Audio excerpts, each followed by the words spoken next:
Good morning, good evening, good afternoon, ladies and gentlemen, sisters, YouTube. This is Pastor Dow. You know, it's been quite a long time since I've actually came up on this particular YouTube channel and actually said something to you. That's because we've been in feasting here, the Feast of the Most High Yahweh here straightway.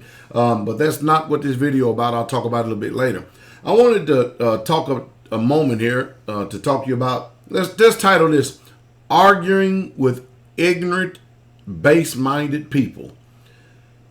First of all, number one, you have to know when to withdraw from arguing with someone who simply just cannot be reached. Be it if you're trying to minister to them and trying to get them to see something, when they're so hell-bent on their opinion, their personal perspective, and their own theology and philosophy over what the word is said. You can't, or saying, the word is saying, you cannot waste your time because it's too strenuous and it drains you. Arguing over someone or arguing with someone concerning debating a subject.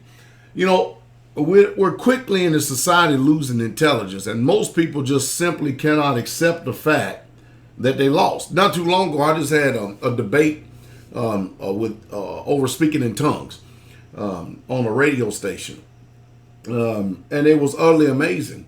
The guy, he starts off saying we're going to have a civil conversation, and yet he didn't stay civil the whole time. He reverted to name calling. That's because he could not find the words to adequately defend himself, nor could he find the facts, the proof, or all he did was twist, warp, and distort, and try to play reverse psychology, saying that I didn't read any scriptures when that's all I did was give scripture, and it was just utterly amazing. You know, at first I started off trying to understand his perspective and viewpoint to see where he's coming from. But then after a while, I saw that this guy's just not here trying to gain one morsel of knowledge. He's here to argue. So you're going to run up against people like that simply have no facts. You know what I mean? I often say over and over again that the person with the argument is always at the mercy of the one with the experience.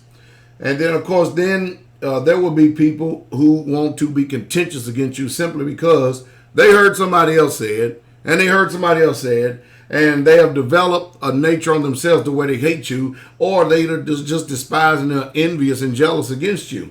You ain't going to do nothing with them either. There's no ransom that a jealous person will accept. As a matter of fact, envy is the rage of a man.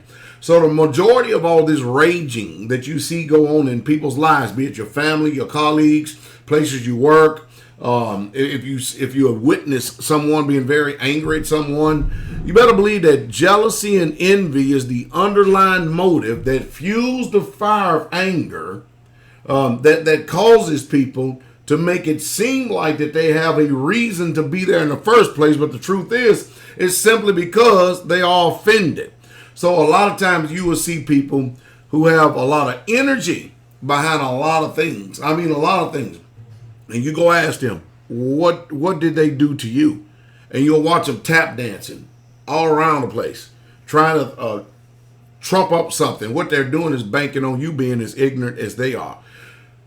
So, you know, you can't reach a lot of people simply because their mind is already so numb.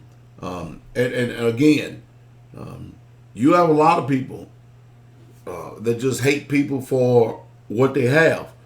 And there ain't nothing you can do. There's nothing you can do about it. Or an offended. If somebody is offended, you're not going to argue with these people because they are already dealing with the depths of spiritual cancer within their soul. So the best thing to do is to pull back, withdraw from these people, leave these people to themselves and watch them destroy themselves. One thing I learned, though, there's not a lick of happiness, nor do they ever have a lick of happiness, nor will they ever experience real, true happiness in their lives. So, no, don't argue with base-minded people. You know, maybe try to contend with them once or twice, see what you get, and then after that, just cut them off. And then you go on in life and be at peace and live a peaceable life, and you let them suffer being angry and jealous and vindictive of you because, after all, the person who angers you is the one who controls you. And that's the truth. And that's the truth straightway.